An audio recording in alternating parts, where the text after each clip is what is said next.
One of the questions on your College Board pseudocode worksheet is similar to what you see on the screen, and a couple people asked me to go over it, so that is what I'm going to do. The instructions said the index of str starts at 1 for the first character. That's important to remember with College Board, as their pseudocode starts at 1, while Python and Java started at 0. College Board is going to start it at 1.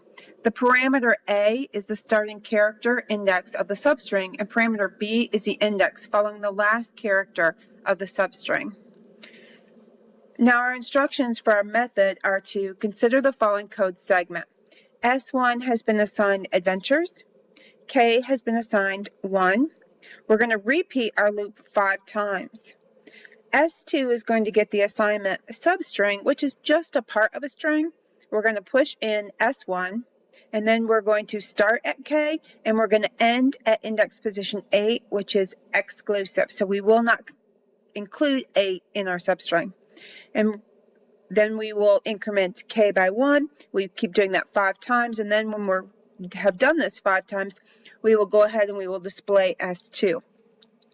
So the first thing I like to do is I like to label the index positions of my string. So our string is adventures. So I'm going to write out adventures.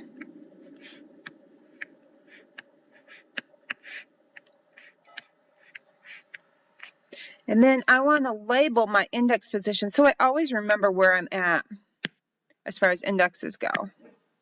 So A is going to be 1, D is 2, V 3, E 4, N 5, 6, 7, 8, 9, and then 10.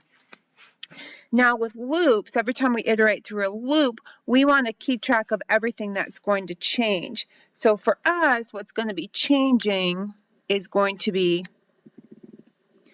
K and then S2.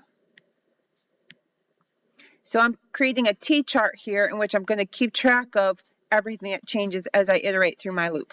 So I start out with my loop, and I'm going to push in S1, which is adventures, and then I'm going to start at K. So K right here has a starting value of 1. So under K, I'll put 1. Now, going back to S2, it says substring S1, which is adventures. We're going to go from K. K has a value of 1, so we're looking at the A right there. A all the way to 8. So let's look, where is index position 8? Well, it's the R, but we're not going to include the R. So what we've got right now, first time through the loop, is going to be A, D, V, E, N, T, U. We're stopping at the U. Okay? And then we're going to increment K. So K will go from 1 to 2.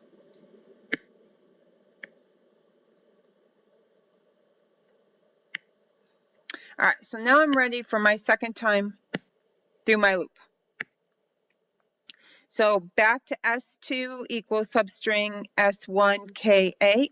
S1 is always going to be adventures. That doesn't change.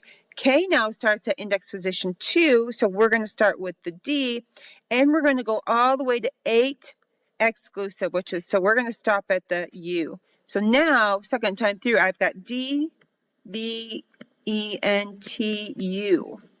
Okay? And then I'm going to increment K. K goes from 2 to 3.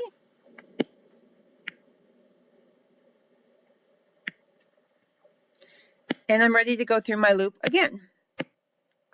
So now K is 3, so I'm going to start at the V, and I'm still going to just go to the U.